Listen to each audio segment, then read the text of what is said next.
নমস্কার। এখন আপনারা দেখছেন জ্যোতির রান্নাঘর। আজ আমার রান্নাঘরে আমি একটা এমন রেসিপি বানাতে চলেছি যেটা আপনারা যদি ভিডিওটি স্কিপ না করে দেখেন অবশ্যই বুঝতে পারবেন। এখানে ডাঁটা কুমড়ো আলু কাটা আছে বলে এই নয় যে শুধু এটা বানাবো, এর সাথে একটা খুবই লোভনীয় জিনিস মেশাবো এবং খুব সুন্দর খেতেও হয়। এটা যদি আপনারা ফুল ভিডিওটি ওয়াচ করেন অবশ্যই বুঝতে পারবেন। এখানে দেখুন আমি কেটে নিয়েছি সজনে ডাঁটা, কুমড়ো দেখুন একটুখানি মোটা মোটা করে কুমড়োগুলো কেটেছি, নিয়েছি আলু, আর এখানে ছোট সাইজের একটা টমেটো আর ছোট বড়ি নিয়েছি। এটা বড় বড়ি না, ছোট বড়ি। চলুন তাহলে গ্যাসের দিকে ফিরে যাই। গ্যাসে কড়াই বসিয়ে দিয়ে দিচ্ছি সর্ষের তেল। সর্ষের তেল গরম হয়ে গেলে দিয়ে দিলাম এখানে এক মুঠো পরিমাণে বড়িটা আমি সুন্দর লাল লাল করে ভেজে নেব। অনুরোধ করব ভিডিওটি শুরু করার আগে একটা লাইক দিয়ে শুরু করতে, ফুল ওয়াচ করতে। যারা নতুন বন্ধু আসছেন দয়া করে আমার কমেন্ট্রিতে একটা লেটার দেবেন, আমি অবশ্যই 24 ঘন্টা পর আপনাদেরকে ব্যাক করব। কিন্তু অযথা যারা কমেন্ট করেন, বন্ধু হলাম বা কিছু, আপনারা হয়তো এটা জানেন না বা জেনে বুঝেই করেন। আমরা কিন্তু দেখতে পাই, এটা কিন্তু দেখা যায় যে কারা আমার পরিবারে যুক্ত হয়েছেন বা কারা হননি। দেখুন কথা বলতে বলতে বড়িটা ভাজা হয়ে গেল, তুলে নেব। একই তেলে দিয়ে দিচ্ছি কিছুটা ফোড়ন, 5 ফোড়ন আর শুকনো লঙ্কা। ফোড়নটা থেকে মিষ্টি একটা সুগন্ধ বেরিয়েছে, দিয়ে দেবো সমস্ত সবজিটা দেওয়ার পরে গ্যাসের ফ্লেমটা মিডিয়ামে করে দিয়ে একটু ভেজে নেব 5 থেকে 7 মিনিট পর্যন্ত, কাঁচা গন্ধটা যতক্ষণ না চলে যাচ্ছে। এই সময় কিন্তু কোনো রকম কোনো মশলা বা কিছু আমি এতে যুক্ত করব না। সবজিটা থেকে কাঁচা গন্ধ চলে গেছে, দিয়ে দেব টমেটো আর দুখানা চিড়ে রাখা কাঁচা লঙ্কা। ঝালটা সকলেই তার মুখের স্বাদের সমান খান, তো আপনাদের যদি মনে হয় যে আরও একটু ঝাল দেবেন তো দিতেই পারেন। তবে এই তরকারিটা কিন্তু একটু ঝাল মিষ্টি ভালো লাগে, খুব বেশি ঝাল ভালো লাগে না। তরকারির এই পর্যায়ে দিয়ে দিচ্ছি কিছুটা ভেজে রাখা চিংড়ি মাছ। চিংড়ি মাছটা আমার কাছে আগের দিন আমি রান্না করেছিলাম, তো কিছুটা ভাজা চিংড়ি আমি তুলে রেখে দিয়েছিলাম। তো সেই চিংড়িটা থেকে, চিংড়ি ভাজা কোনো অসুবিধা নেই।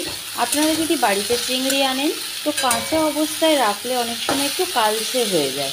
তো সামান্য একটু নুন আর হলুদ দিয়ে কড়াইতে ভেজে তারপরে ঠান্ডা করে ফ্রিজে রাখলে সেটা কিন্তু দেখুন কালচে ভাবটা আসে না, চিংড়ি মাছটার থেকে সুন্দর স্বাদ এবং গন্ধটা বজায় থাকে। চিংড়ি মাছটা দিয়ে আমি সুন্দর করে তরকারির সাথে মিশিয়ে নিয়েছি। দিয়ে দেব নুন। এখানে আমি ছোট চামচে 2 চামচ পরিমাণে নুন দিলাম। দিয়ে দেব গুঁড়ো হলুদ ভর্তি করে 1 চামচ। দিয়ে দেব ধনে আর জিরের গুঁড়ো, এটা 1 চামচ করে। দেখুন সমস্ত মশলাগুলো খুব ভালোভাবে মিশিয়ে নেব। এখানে কিন্তু কোনো রকম কালার লঙ্কা বা আর অন্য কোনো রকম মশলা আমি যুক্ত করব না। তবে আপনারা যদি লাস্ট পর্যন্ত থাকেন, আমি কিন্তু এখানে মেন আরও একটি উপকরণ দেব, যেটা না দিলে কিন্তু এই তরকারিটা একদমই ভালো লাগবে না। চিংড়ি মাছের এমনই একটা স্বাদ, আপনারা যেই তরকারিতেই যুক্ত করেন না কেন সেই তরকারির স্বাদ কিন্তু দ্বিগুণ বেড়ে যায়। এবারে একটু খানিকক্ষণ কষিয়ে নেব, মোটামুটি 5 থেকে 7 মিনিট পর্যন্ত, মশলার কাঁচা গন্ধটা না যতক্ষণ চলে যায়। সমস্ত মশলা থেকে কাঁচা গন্ধটা চলে গেছে। এবারে দিয়ে দেব রোজকার মতন, আপনারা যারা নতুন আসছেন তারা জানেন না, তাদের উদ্দেশ্যে বলছি, আমি কিন্তু রান্নার স্বাদ বজায় রাখার জন্য সবসময় রান্নায় উষ্ণ কুসুম গরম জলটাই ব্যবহার করে থাকি। দিয়ে দিচ্ছি গরম জল। খুব বেশি জল এখানে দেব না, কেননা কুমড়োটাও তাড়াতাড়ি সেদ্ধ হয়ে যায়। শুধু আলুটা সেদ্ধ হওয়ার মতন আর ডাঁটা সেদ্ধ হওয়ার মতন যতটুকু জল প্রয়োজন ততটুকুই আমি এখানে দিয়ে দিলাম। এবারে অপেক্ষা করব সমস্ত উপকরণগুলো সেদ্ধ হওয়া পর্যন্ত। দেখুন তরকারিটা কিন্তু আধা আধি হয়ে গেছে, আলুটা দেখুন খানিকটা সেদ্ধ হয়েছে, এখনও কিন্তু বাকি আছে। এবারে মিশিয়ে দেব দ্বিতীয় মশলাটি। এখানে আমি নুন আর কাঁচা লঙ্কা সহ একটু সাদা সর্ষে, কালো সর্ষে আর একটু সামান্য পোস্ত বেটে রেখেছিলাম।